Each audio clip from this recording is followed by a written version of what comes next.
Well, it is a Monday afternoon, and we are just ahead of the final phase of the Hollywoodbets Durban July 2022 unveiling of the final field.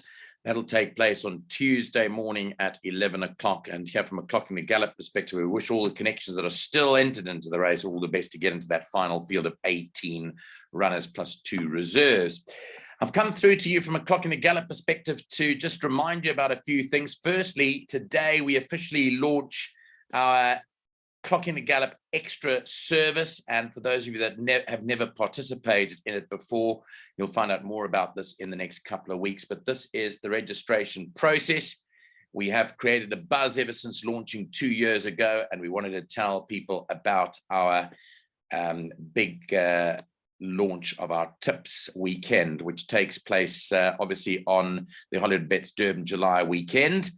And this is open to everyone. Obviously, if you come up with the 250 Rand outlay, you will get our full Clocking the Gallop perspective of 4 days of South African racing action next weekend, starting on Friday, the 1st of July, with our race meeting at Fairview, followed by the big Hollywoodbets Durban July meeting on Saturday, the 2nd of July, then moving on to the Turfentine meeting on Sunday, the 3rd of July, and finally the Kenilworth meeting on Monday, the 4th of July. So one meeting from every centre for that weekend. It's going to cost you 250 Rand. Unfortunately, there's no partial join-up fee. It's all or nothing in terms of what you get. But you will be certainly pretty impressed with what we deliver, and you can ask those that might have joined us before. So all you have to do is, prior to next Friday, the 1st of July, deposit the full fee of 250 Rand into our Clocking the Gallop bank account, the details of which are on your screen now.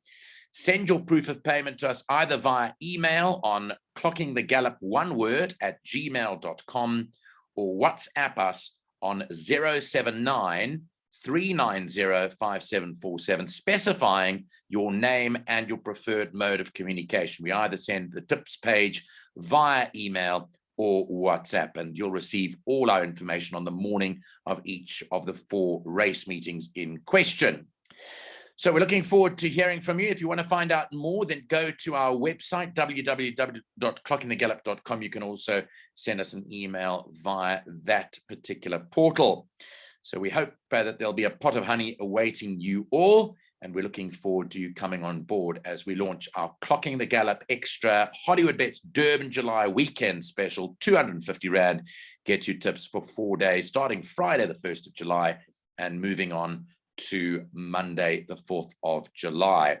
And our full team will be giving you the assistance in terms of what you need for that, not only tips for each and every day, but also the projected bets that we suggest that you take, the best chance of winning on the day. And we look forward to hearing back from you. I do want to draw your attention, though, to the news coming through today, because earlier today was the declaration, the final declarations for the big race ahead of the final field declaration.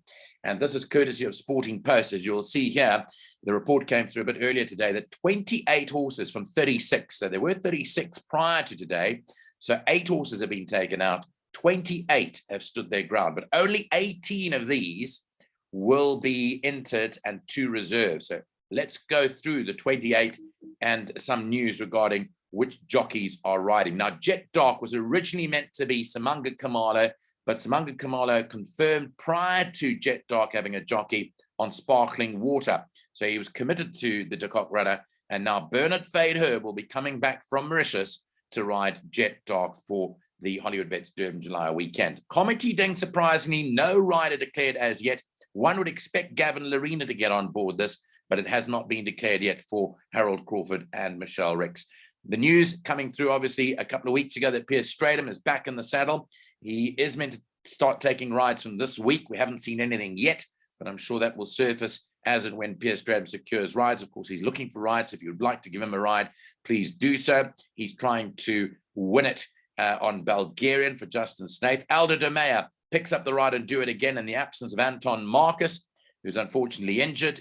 Grant van Niekerk will be riding linebacker. There was a lot of speculation about which horse Grant Vanika, good ride, but he is a board linebacker. And then here, Callan Murray's coming back to South Africa from Australia. He'll be aboard Al Mutana for Mike de Kock. No rider yet declared for Asterix, but we presume that'll be JP van der Merwe, who rode it in the Premier's Champions Challenge at Turffontein to victory over Sparkling Water. So we're thinking Asterix will be JP. We're thinking that Keegan de Mello will be the rider on Puerto Monzon. After all, he is one of the top choices of the Van Vuren stable and also is contracted to Lawrence Winners as an owner. Russian Rock is without a rider. I heard some reports or some speculation that there'll be a Cape-based rider for that, but we're yet to see. Bing will be ridden by Cabello Matsignani. Interestingly, has been jocked off Aragosta after his ride in the Daily News 2000. Muzieni keeps the ride on safe passage after that scintillating win in the Daily News. Marina's without a rider. She will carry 54.5 if she gets in. Nebras, 54.5 in second base, 54.5. Then Zilzal, the former Summer Cup winners at 54. Crown Towers will be lucky to get in, I think, 53.5. Flying Carpet, the Summer Cup winner, Calvin Habib, has been booked. Craig Zaki, an important booking there for Hoedspruit, which many think is the dark horse in the race. Ryan Munger will pick up the ride on Sovereign Spirit if it gets in, but it failed to deliver the other day in its ride in Gauteng. Samanga Kamala, there it is for Sparkling Water. Then we've got Warren Kennedy on Aragosta, Richard Fury on Pomp and Power, yet to announce a rider for Red Saxon for Joey Soma. Lune Kotwa is shedding weight to ride 53. Zapatias, the Guineas winner, the KZN Guineas winner. Keegan de Mello, well, there we go. Keegan de Mello has been booked on Waterbury Lane, so that rules out Keegan de Mello from Puerto Monzano. He's been booked now to ride Waterbury Lane. Fire Alley hasn't got a rider. Airways Law crept into the race and into contention with the winner in the Cup trial. Gareth Wright will ride that if it gets in, and then Super Silvano down at the bottom. Don't forget that tomorrow at 11 a.m.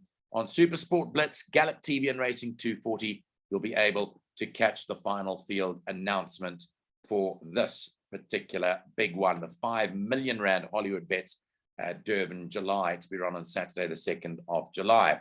Now, before we go, I've got one final piece of information for you, and this is before the draw actually takes place. I asked one of our correspondents, Jay August, to please tell me if he was a connection of any horse that got into the July, which draw would he particularly want for his horse? And I'm going to show you in a second, if we can get it up, what that is. I'll just try and get that screen up for you, because he did send me an email. He said to me, Nico, I'm going to send you an email, and I just hope that people will understand the email. The email actually refers to the fact that each horse has a particular draw that you'd want the horse to jump from. So this is what he came up with, and I'm just trying to get hold of it for you, and hopefully we'll bring it up for you in a second.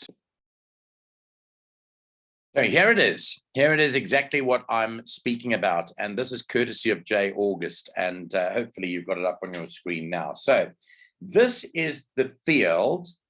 If you left it up to Jay August, who was one of our participants in our panel discussion, which I've also reloaded onto the channel, what horses he would choose to run and where the draw preferences on the right-hand side here. So let's run through it. Jet Dark, Comedy Ding, Bulgarian, Do It Again, Linebacker, El Mutana, Asterix, Safe Passage, Puerto Monzano, Aragosta, Pomp and Power, Red Saxon, Second Base, Zapatias, Waterbury Lane, Flying Carpet, Hoedspruit, and Sparkling Water. He says those 18 deserve the run, and the two reserves in his mind should be Marina and Nebras. Then here is the draw preference. The draw preference for Jet Dark, higher than 10. Comedy Ding, higher than 10. Bulgarian, higher than 5. Do It Again, higher than 5. No preferences for Linebacker and Al Mutana. Asterix, the draw preference is 1, or as close to 1 as they can get. Higher than 5 for Safe Passage. No preference for Puerto Monzano. Higher than 5 for Aragosta. The car park for Pomp and Power. The wider, the better for Pomp and Power. No preference for Red Saxon Second Base. Higher than 10 for Zapatias. No preference for Waterbury Lane and Flying Carpet. Higher than 10 for Hoedspruit. Higher than 2 for Sparkling Water. Doesn't want a 1 draw, but higher than 2. Higher than 5 for Marina, and no preference for Nebras. And that's just from an analytical point of view. We thank Jay August for giving us that information. So we don't know all the jockeys. We'll know them by tomorrow. We'll also know the draws by tomorrow, and then you can take your final bets. Remember that any bet struck after the final field is announced and there's a scratching, you'll get your money back. However, you'll lose your money if you're backed a horse and it doesn't make the final field come Saturday, the 2nd of July. It's been my pleasure bringing you this update. Don't forget to catch our full analytical view of the July. The 5 panelists, which include Mike Wanklin from Dubai, Graham Hawkins, situated down in Durban for the next couple of weeks, also Jay August and Neil and myself. Looking forward to more July programming after the final field is announced on Tuesday. Thanks for joining us here on Clock in the Gallop.